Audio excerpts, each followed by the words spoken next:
Hi guys, may in-order ako sa Shopee. So medyo kinakabahan ako kasi baka scam siya. Nasira kasi yung cellphone ko. And then, ayun, nag-order ko sa Shopee. May nakita ako na mura.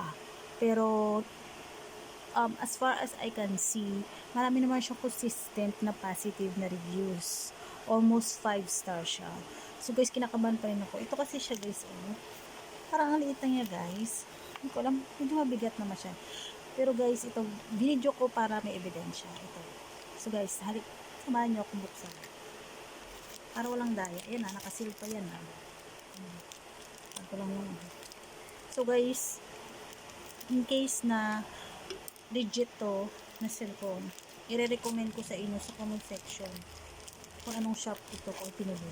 Pero pag hindi guys, Vivo Y53 464 kasi siya guys. Pero hindi to para sa akin guys, para to sa anak ko. Kasi yung anak ko, kawawa, laging umiiyak. Nanghihiram ng cellphone lang kasi kami sa papa ko. So, ayun. So, bumili ako pero hindi para sa kanya. Wait lang guys ha. Bubuksan na natin kung legit ba siya guys. Ito. Kinakabahan ako guys. Ayan. Ayan. So, ito guys yung box. Tingnan natin ngayon kung legit ba na cellphone siya guys.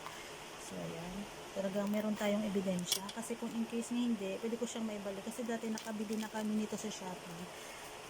Ibang cellphone yung in-order. Iba yung pinadala nila. So, sinuli yun guys. Buti naman. So, ito, susuli natin. So, i-share ko lang sa inyo para kung legit siya, pwede ko siyang may-recommend sa inyo. Pero hindi naman. Wow. Legit. Cellphone. Tama. Brand new kasi yung in-order ko. Meron kasi silang 90% new lang. Ibig sabihin new. Siyempre, I want the best for my son. Diba? So, ito yung guys. May kasama siyang ano ba to tawag dito? Cord guys. Pero walang charger. Sabi doon may charger eh. So, hindi nagpadala ng charger. Oh. May headset. Yan yung headset.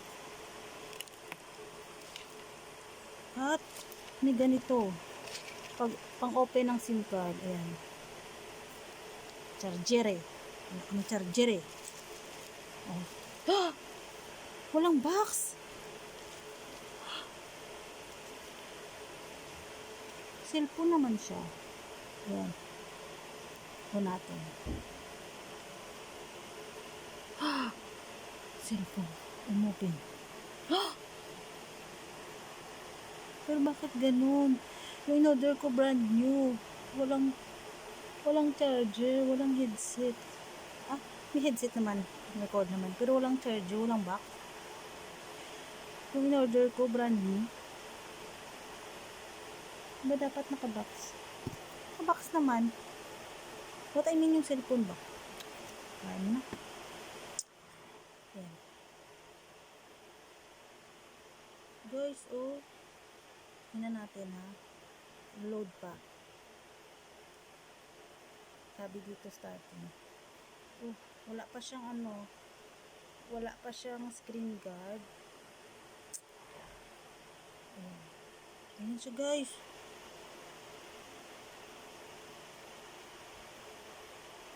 Okay naman. Pero naman siyang cellphone. Wait lang ha.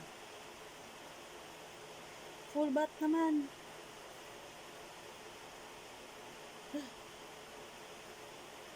Galing. Ayan guys ha. Ayan lang muna. Cellphone naman siya guys. In fairness cellphone, legit cellphone siya guys. Kaso, ang liit lang niya. Maliit lang siya guys. Para talaga sa anak ko to guys. Sigurado matutuwa siya guys. Oh, lagyan natin ng SIM card. Let's go. By the way, thank you.